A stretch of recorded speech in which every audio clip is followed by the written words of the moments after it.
其實都好可能係最後一次嘅演出，喺3月份，喺3月16號嘅之前，係啊。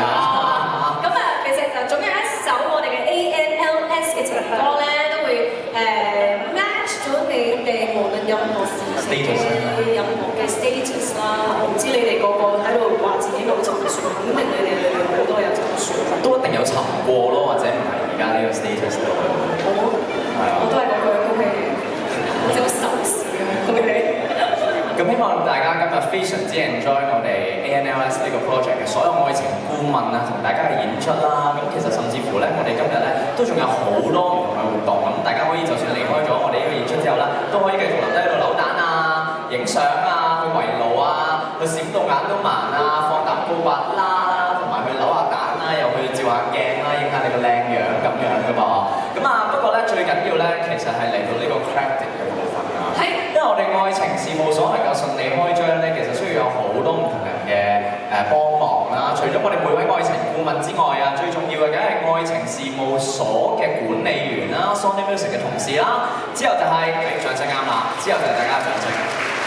去 check 下大家嘅掌聲夠唔夠，我先講下一個 credit。我再嚟多次先。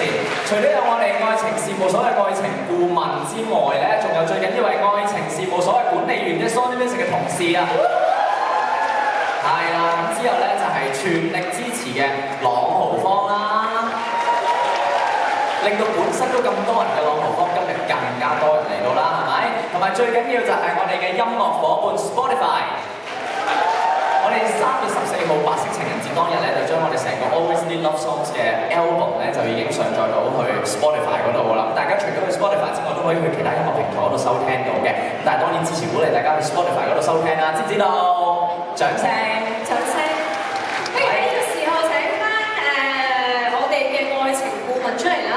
係。我哋大家影張大合照先睇你係愛情顧問嚟㗎 ，Ken。好啊，我哋所有嘅愛情顧問影出晒嚟咯喎，係咪值得多啲嘅掌聲咧？首先 artist 影張相先。係。好冇？愛情顧問影張相先。好。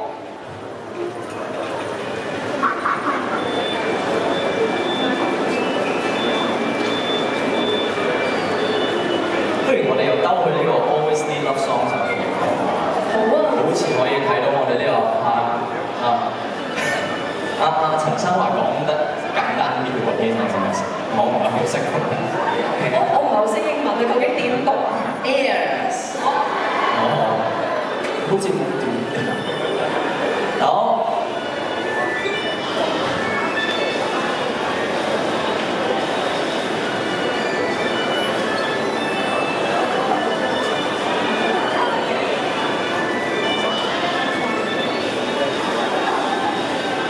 好，咁跟住我哋又不如凌先生同我哋